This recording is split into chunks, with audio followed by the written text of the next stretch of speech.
Ici, la radio du peuple libre. Le peuple parle au peuple.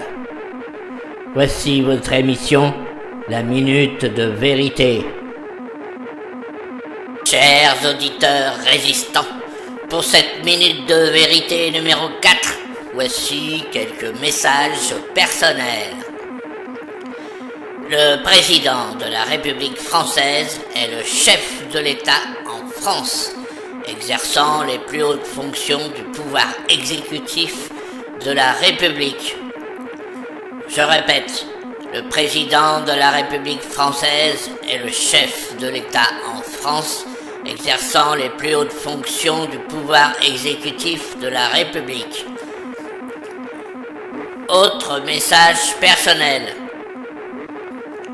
En aucun cas en France un président de la République ne pourrait être comparé à un dictateur.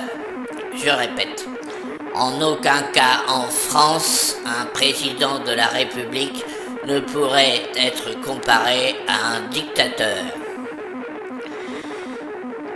Une fidèle auditrice résistante, Marie-France Dessolier de Lille, nous a écrit pour nous livrer quelques réflexions à propos du RIC, le référendum d'initiative citoyenne, très revendiqué par les jaunes.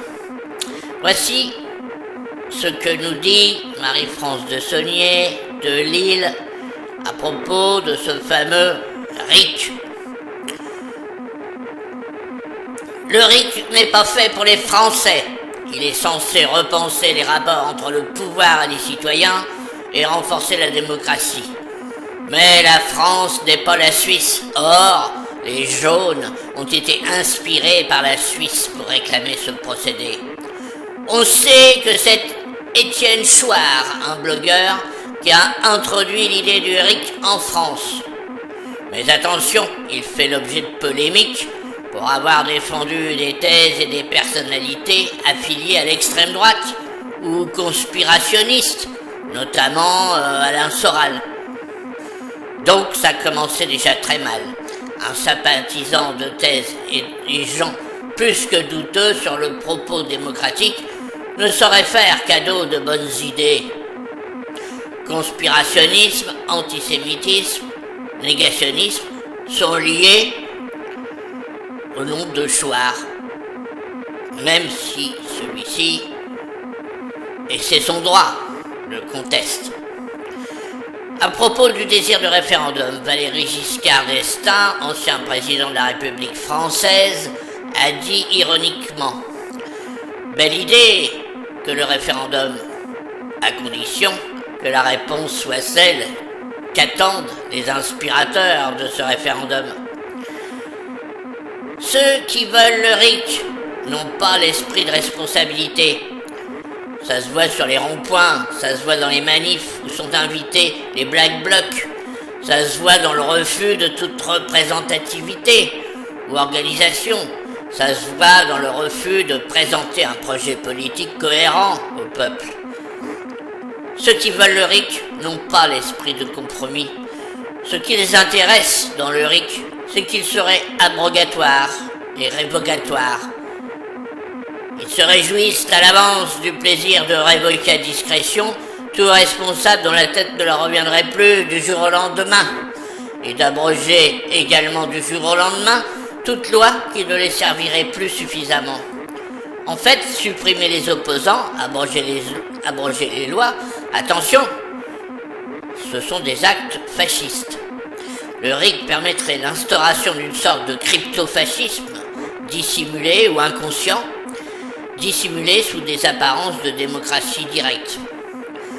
On peut flairer le danger de donner un quelconque pouvoir à ceux qui déclaraient sur les ronds-points « On veut pas embêter les Français, on veut juste bloquer l'économie. » En gros, on va te faire chier, mais sans le vouloir. Le Ricard serait-il assez lucide pour ne pas s'offrir par référendum le triplement soudain du SMIC ou une retraite à 40 ans pour tous? Un minimum de maturité politique et de fair play est loin de constituer une qualité pour les jaunes. On ne pourra jamais accepter de leur confier nos libertés, nos existences, notre avenir.